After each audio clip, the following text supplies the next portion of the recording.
Hi, this is Rishabh Rajan for Ask.Audio, reviewing the Moog Subharmonicon. Yes, they have finally decided to commercially sell this synth. Back at Moogfest 2018, if you had the engineering pass, you would have experienced building this synth from scratch, but now you can just purchase it. The design of the 2020 edition of the Subharmonicon is almost identical to the original one. The only thing they removed in this edition is the logic functionality for switching between the sequencers and a local control on-off switch. They did move some of the interface elements around, and now it has a black faceplate as opposed to the silver one. And one of the best aspects of the synth is that it's not just one of those standard East Coast style synths. The two main oscillators have two sub-oscillators each, and unlike a typical East Coast style synth, the sub-oscillators can be controlled almost independently from the main oscillator. And then of course there's a step sequencer, which is unlike anything I've ever played with. Definitely my favorite feature on this synth. Alright, so shall we see what we get inside the box? What's in the box? What's in the box? Alright, so this is what you get inside the box. These are some preset overlays, which you can use to recreate some patches. The usual Moog poster, patch cables, and also this MIDI adapter. The synth has a MIDI input here, so you can plug in your MIDI controller to control the synth. Of course, the 12-volt DC power adapter, the registration card, and a pretty detailed manual. You also get this little booklet that has words and images from the book The Mathematical Basis of the Arts by Joseph Schillinger. And then of course there's the synth itself. Now if you've played with the Mother 32 or the DFAM, it's pretty much identical in form factor. You can also remove it from this desktop housing and place it in a Eurorack system, though a ribbon cable is not included. At the back you have the usual unbalanced TS output. Now before we look at how the Subharmonicon works, we need to understand two different synthesizers, the Trautonium and the Rhythmicon. The Trautonium was a synthesizer developed by Dr. Friedrich Trautwein in Germany back in 1930. This instrument was a vacuum tube-based instrument that had a ribbon controller, so you could play continuously between notes as compared to a regular keyboard-based instrument. It didn't do too well, as only around 13 units were sold. It was also extremely expensive for the time. But in 1938, Oskar Sala, who was very intrigued by this synth, took up the development of it and created his own variation called the Mixture Trautonium. In 1948, Oskar Sala created a polyphonic version of the Trautonium. The additional notes were generated using a divide-down system to create subharmonics of the original frequency. So you get a mixture of the original tone and the subharmonics, hence the name Mixture Trautonium.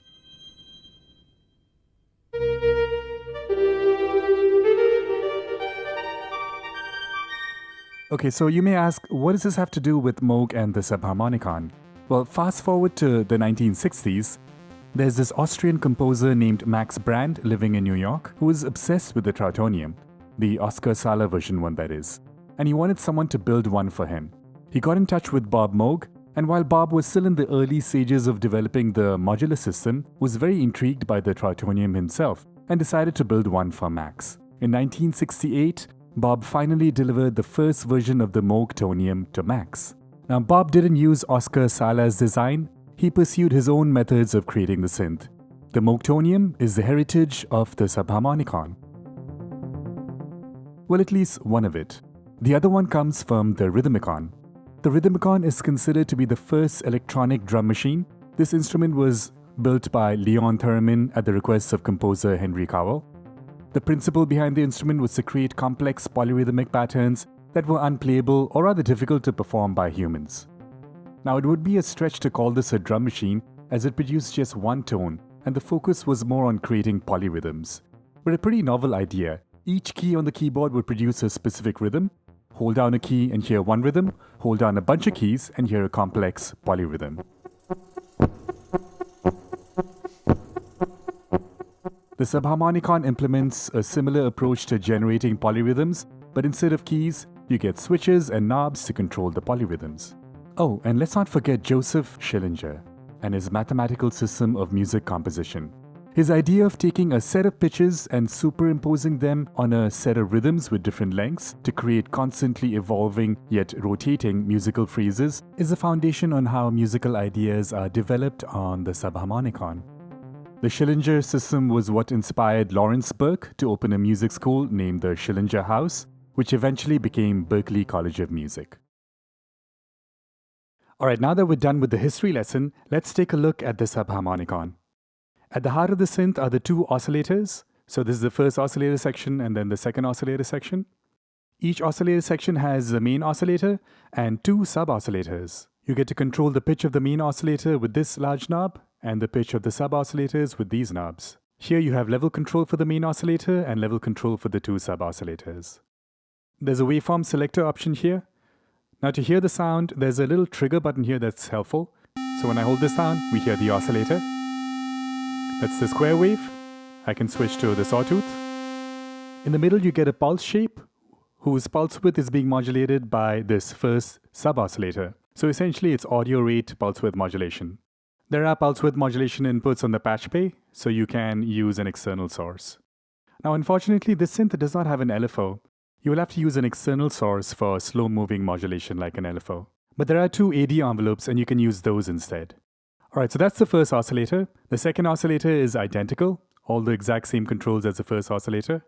We'll get to the step sequencer controls later on. Let's talk about these middle controls. This is a quantize option. Right now the pitch of the oscillators are not quantized, so if I was to adjust the tuning on oscillator 1 here, you can hear we get this very smooth change in pitch. Interestingly, the lowest is a C and the highest is a C sharp. Okay, so that's what it is, and it's the same on oscillator 2 as well. But now I can choose to quantize these pitch values. Now in that first option, we're in the 12-tone equal temperament tuning, which is something that we all use. So as I'm adjusting the tuning on the oscillator, you can hear it stepping through all the chromatic notes.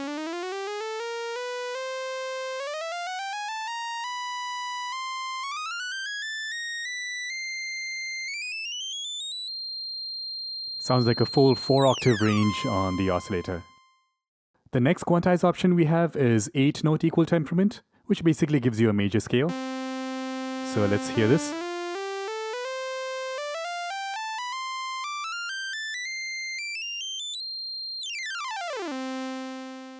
Very cool. I wish every analog synth had a feature like this.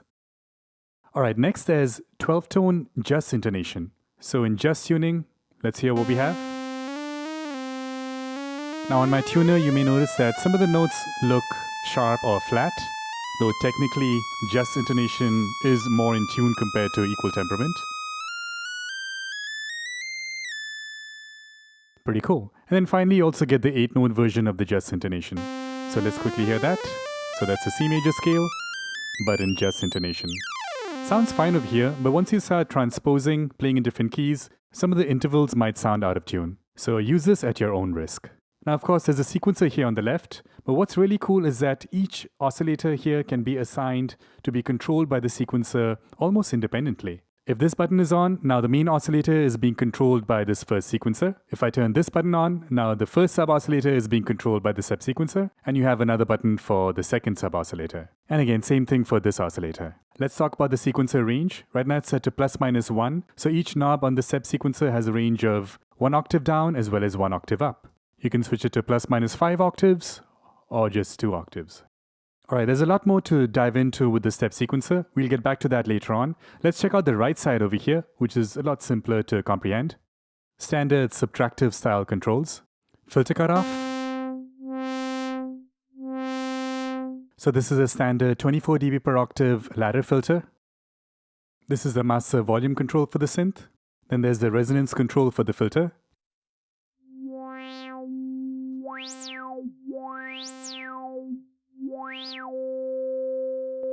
The filter does self-oscillate at high resonance values. So aside from sequencing the main two oscillators, you can also create a sine wave sequence.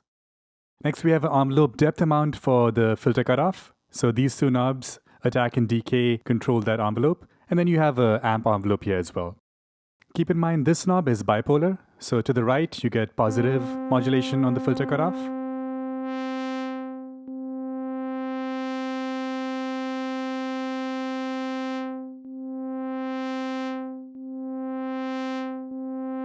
But I can also switch the knob to the negative side and create an inverse modulation shape.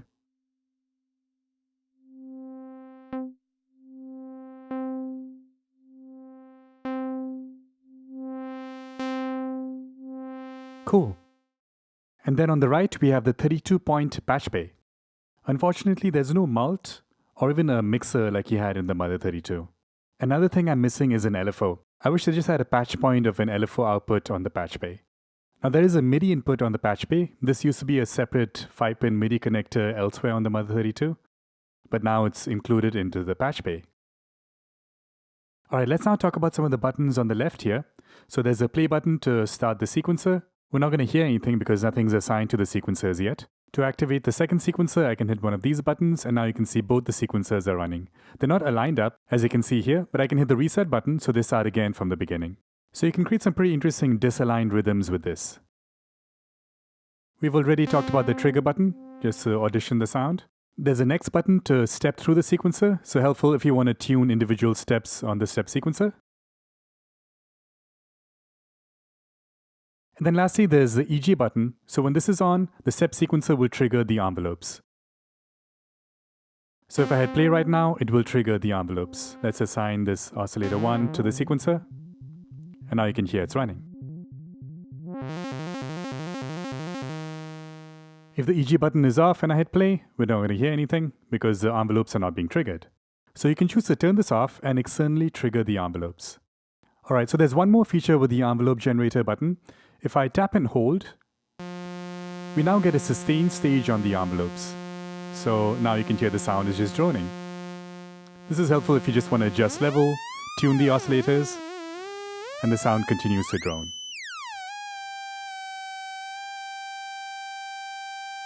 Alright, so let's quantize the oscillators. So right now it's in that 12-tone equal temperament mode. Keep in mind this feature is shared between the two oscillators. Alright, so now let's bring in the sub-oscillator. Let's now try to understand how the tuning on the sub-oscillator works. When the tuning is all the way at the highest, the sub-oscillator is at the same pitch as the main oscillator. So both are at the same pitch right now. If I bring the level down, you notice it just becomes a bit softer. Let's turn off the step sequencer option so the step sequencer doesn't come into play right now. I'll set the main oscillator to a middle C. Alright, so now our sub-oscillator is also the same pitch. Now if I was to bring it down, we've divided the main oscillator by 2 to get an octave below. It's still a sawtooth though, but it's just an octave below. If I further bring down the knob, we now divide the oscillator by 3. So that gives us an F. Divide down further, octave again, A flat, F, D, so on and so forth. So we're essentially getting the harmonic series, but backwards. So I guess you can call this the subharmonic series. Alright, so that was in 12-note equal tempered. What if I change that? You'll notice that it doesn't make a difference because the sub-oscillator is always related to the main oscillator and is dividing the pitch of that main oscillator, irrespective of which tuning system it might be using. Now if I was to change the pitch on the main oscillator, quantize is off here now. Obviously the sub-oscillator will also follow along. But you notice you'll still get those step divisions. In fact, you get up to 16 different subdivisions of the main oscillator's frequency. Now it can be hard to find a specific subdivision because this knob is continuous, it's not stepped. So you still have to rely on your ears to tune the sub-oscillators. But yes, the sub-oscillator is always going to be stepped and a division of the main oscillator, irrespective of if the main oscillator is being quantized or not.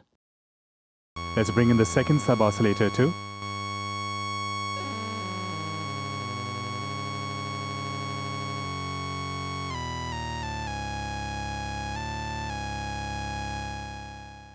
Now keep in mind, these are not 3 separate oscillators. These 2 are still deriving their pitch from the main oscillator. So if you change the pitch on the main oscillator, the sub-oscillators will follow along. So that's basically how the oscillators work on this synth. And of course you get 2 of these. So you can stack up to 6 separate notes together. Let's bring everything in.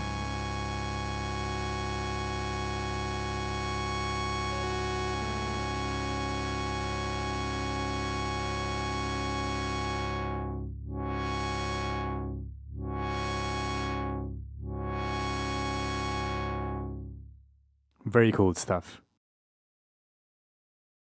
Alright, let's now talk about the most fun aspect of this synth, which is the sequencer, and more specifically, the polyrhythm generator here. Alright, so as I've already mentioned, you get two 4-step sequencers, and with these tiny knobs you can adjust the pitch value for each step. In the default routing, sequencer 1 is hardwired to control oscillator 1, and sequencer 2 is hardwired to control oscillator 2. Though you can change all this using the patchbay. Now that's just the pitch value from the step sequencers. Remember the Schillinger concept of having separate pitch values applied onto different rhythms? That's what's happening over here. So the rhythm section generates the gate signal. This is the master tempo control, which controls the internal clock, though that can be overridden with an external clock here. Right now we're using the internal clock. So let's say I set the internal clock to here. Now we need to assign one of these rhythm generators to one of the step sequencers in order to generate the gate values. The rhythm generator gets the main tempo information from the clock and then applies it to the sequence. The buttons at the bottom will assign any of the 4 rhythm generators to any of the 2 sequencers. When I play right now, nothing's happening because none of the rhythm generators have been assigned to the sequencer. So let's go ahead and assign rhythm 1 to sequence 1. So now this rhythm generator is sending the information over to sequencer 1, which produces the sequence. Now I'm going to set this rhythm 1 all the way to the highest value. It's quite fast, so I'll slow down the main tempo here. Okay, when the rhythm value is set to the highest, it is producing the same tempo as the master tempo. So think of it as dividing the master tempo by 1, which produces the original tempo. Okay, so right now rhythm 1 is set to the same speed as the master tempo, but if I bring this down, now the rhythm has been divided by 2. So we're getting half the tempo. We can then divide by 3, and then divide by 4, and so on and so forth. It's basically a clock divider. So very similar to how the sub-oscillators work, we take the main oscillator's frequency, divide it to produce a sub-oscillator's frequency. Same thing over here, we take the rhythm from the master tempo, and then divide the rhythm to produce other rhythms. Now we have 4 of these rhythm options. Let's try the second one here. You can hear that's a bit faster than the first one. Back to the first one. A bit slower. But if I turn on both of them, we get a combined result of the 2 rhythms. I can even bring the third one. I'll set it to about here. And now it's further changing the final rhythm. Let's bring in that last one.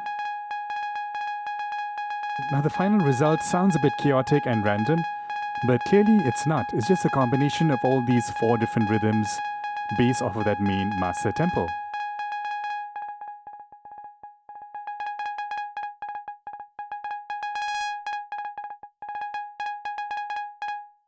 One interesting analogy to understand this is to compare this with the Fourier series, where we take individual sine waves at different frequencies, combine them together to produce a more complex waveform. Here we're taking individual rhythms, adding additional rhythms to it to create a more complex rhythm. So that's basically how the polyrhythm section on the Subharmonicon works. Now so far we were hearing the rhythm of the sequencer, but not the actual pitch values. And that's because we haven't assigned the step sequencer to the oscillators or even the sub-oscillators. So when I turn on this switch, oscillator 1 is now going to be controlled by the step sequencer number 1. And of course the rhythm we can select from here. Now when I hit play, we're hearing the pitch values from sequencer 1 affecting the oscillator, and the rhythm from rhythm 1 affecting the gate. Let's combine 2 different rhythms. So now we get this interesting polyrhythm.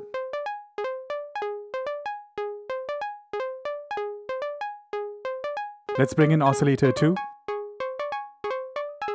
I'll adjust its tuning.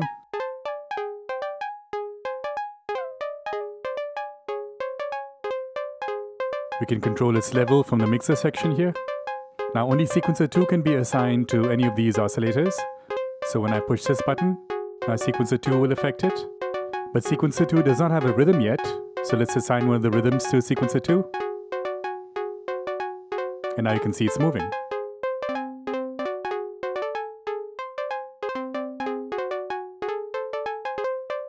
Let's simplify that first one.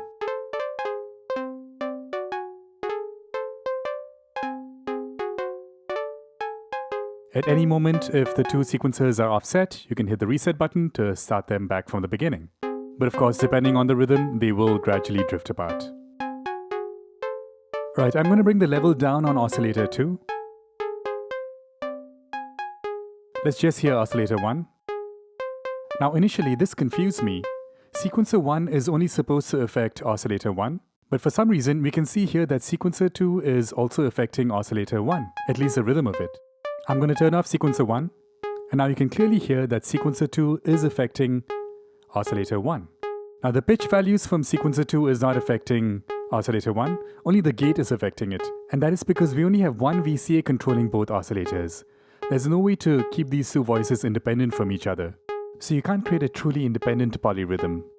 So if I turn on these two rhythms for sequencer 2, it affects the gate for sequencer 1. If I turn on sequencer 1 here for a rhythm, we hear the pitch changes, but also the gate from sequencer 2 is affecting that first sequence.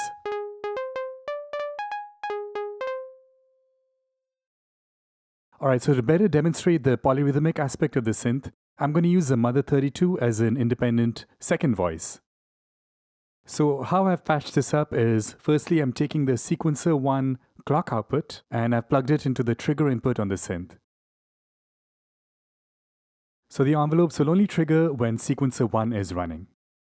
Another thing I did to ensure that is to turn off this EG button. So now the envelope will not automatically trigger. It will only trigger when sequencer 1 generates a clock output. Now sequencer 1's pitch value is already going into the first oscillator, so I don't have to patch that in. Next, I'm taking the sequencer 2 pitch values and I plugged it into the 1 volt per octave input on the Mother 32. And then the sequencer 2 gate output is plugged into the gate input on the Mother 32.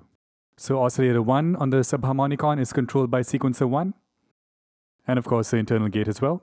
While Mother 32's oscillator is controlled by sequencer 2, which will have its own independent gate as well. Alright, so let's verify if this works. I'm going to set rhythm 1 here to sequence 1. So that's the internal oscillator here. You can see the gate running and we can hear the signal. Let's assign rhythm 2 here to sequencer 2, and now that's the sound of the Mother 32.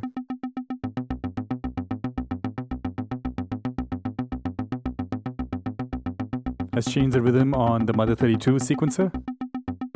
You'll notice it will not affect sequencer 1 in any way. Alright, so what can we do with this? If I set both rhythms to the highest value for the two sequencers, and then play, in fact, we can just use rhythm 1 here. Currently they're offset, they're not starting at the same position, but I can hit reset and now they're aligned up. But I can stop any one sequence and then start it off again, and now it starts at a different position. So this can be a fun way to play with two different voices, but yet using the same rhythm. Now let's try a different rhythm. Let's go a bit slower here.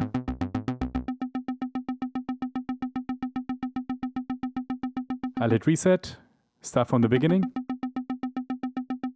Turn it on first, try that again.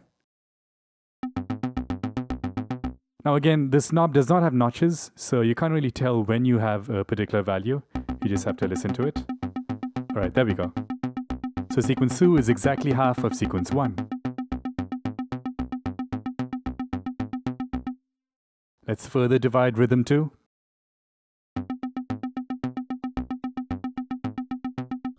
I can hit reset, start from the beginning.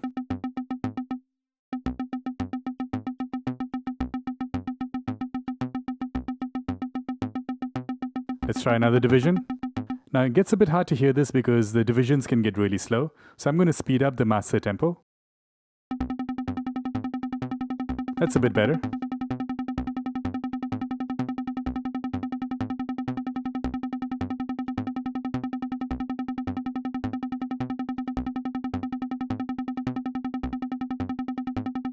Of course, we can make use of all 4 rhythm generators. I'm going to slow down rhythm 1 a little bit. And let's assign rhythm 3 to sequence 1 as well. So rhythm 1 and 2 are creating a polyrhythm for sequencer 1. And then let's say rhythm 2 and 4 will create a polyrhythm for sequencer 2.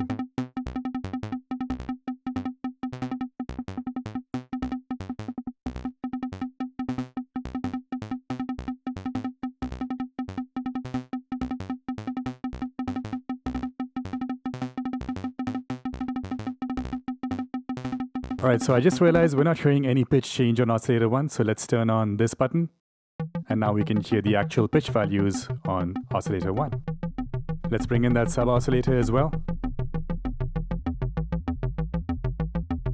It's quite low, so I'll transpose the main oscillator higher. Alright, that works. Let's bring in the second sub-oscillator as well.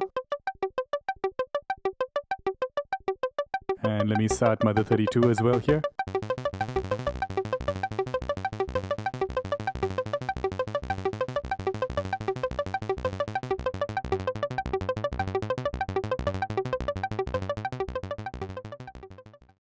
Alright, one last thing I want to show you before we wrap this one up is pulse width modulation. I'll switch oscillator 1 to the pulse wave. And now I'll take an LFO output from the Mother 32 and plug that into the pulse width modulation input for oscillator 1 here on the Subharmonicon. So just listening to the Subharmonicon's oscillator 1 here.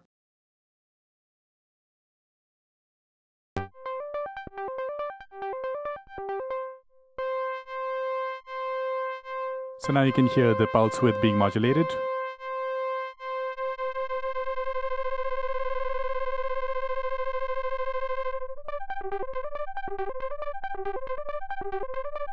It would have been nice to be able to do this just with the Subharmonicon by itself, but not too bad. As long as you have any other Eurorack style synth handy and it has an LFO output, you can use it for pulse width modulation. Alright, so that's the Subharmonicon. As you can see, quite an interesting new synth, and it truly is a new synth, with the whole subdividing of the oscillators to produce the pitches for the sub-oscillators, and of course a really fancy polyrhythm generator. I hope you found this review helpful. Let me know what you think about this new synth from Moog in the comments below. This is Rishabh Rajan signing off for Ask.Audio, and I'll see you in the next one.